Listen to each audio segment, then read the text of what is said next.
All right. January 30th. The Lord challenges Job. Then the Lord answered Job from a whirlwind.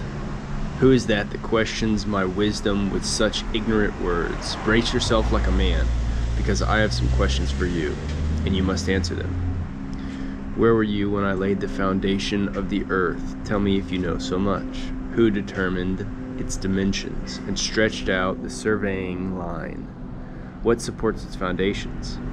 And who laid its cornerstone? As the morning stars sang together and all the angels shouted for joy. Who kept the sea inside its boundaries as it burst from the womb, and as I clothed it with clouds and wrapped it in thick darkness? For I locked it behind barred gates, limiting its shores. I said, this far and no further will you come. Here, you proud waves must stop. Have you ever commanded the morning to appear and caused the dawn to rise in the east? Have you made daylight spread to the ends of the earth to bring an end to the night's wickedness? As the light approaches, the earth takes shape like clay pressed beneath a seal. It is robed in brilliant colors. The light disturbs the wicked and stops the arm that raised. The light disturbs the wicked and stops the arm that is raised in violence. Have you explored the springs from which the seas come? Have you explored their depths? Do you know where the gates of death are located?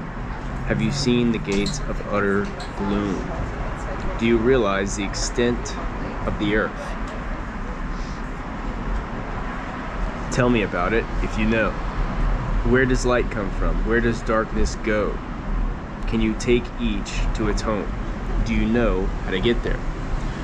But of course you know this, for you were born before it was all created, and you are so very experienced. Have you visited the storehouse of the snow, or seen the storehouses of hail? I have reserved them as weapons for the time of trouble, for the day of battle and war. There is a path to the source of light. Where is the path to the source of light? Where is the home of the east wind?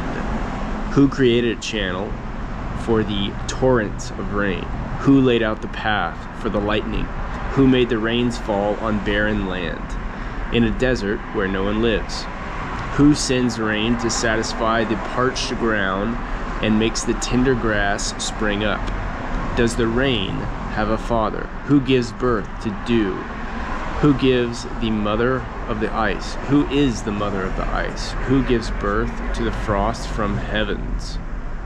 From the water turns to ice as hard as rock, and the surface of water freezes. Can you direct the movement of the stars, binding the cluster of the Pleiades, or loosening the cords of Orion? Can you direct the constellations through the seasons, or guide the bear with her cubs across the heavens? Do you know the laws of the universe? Can you use them to regulate the earth? Can you shout to the clouds and make it rain? Can you make lightning appear and cause it to strike as you direct? Who gives intuition to the heart and instinct to the mind? Who is wise enough to count all the clouds? Who can tilt the water jars of heaven when the parched ground is dry and the soil has hardened into clods? Can you stalk prey for a lioness and satisfy the young lion's appetite as they lie in their dens or crouch in the thicket? Who provides food for the ravens when their young cry out to God and wander about in hunger? The Lord's challenge continues. Job 31, 1 through 40. Do you know when the wild goats give birth? Have you watched as deer are born in the wild? Do you know how many months they carry their young? Are you aware of the time of their delivery? They crouch down to give birth to their young and deliver their offspring. Their young grow up in the open fields and then leave home and never return. Who gives the wild donkey its freedom? Who united its ropes? I have placed it in the wilderness. Its home is the wasteland. It hates the noise of the city and has no driver to shout at it. The mountains are its pasture land, where it searches for every blade of grass. Will the wild ox consent to being tamed? Will it spend the night in your stall? Can you hitch a wild ox to a plow? Will it plow a field for you? Given it strength, can you trust it? Can you leave and trust the ox to do your work? Can you rely on it to bring home your grain and deliver it to your threshing floor? The ostrich flaps her wings grandly, but they are no match for the feathers of the stork. She lays her eggs on top of the earth, letting them be warmed in the dust. She doesn't worry that a foot might crush them or a wild animal might destroy them. She is harsh toward her young, as if they were not her own. She doesn't care if they die, for God has deprived her of wisdom.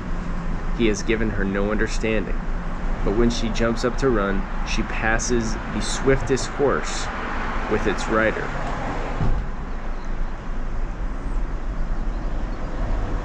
I just find it interesting that this is God speaking, and then he says, for God has deprived her of wisdom. Have you given the horse its strength, or clothed its neck with a flowing mane?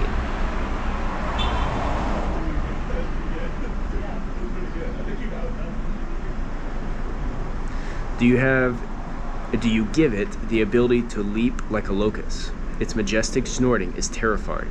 It paws the earth and rejoices in its strength when it charges out of battle. It laughs at fear and is unafraid. It does not run from the sword. The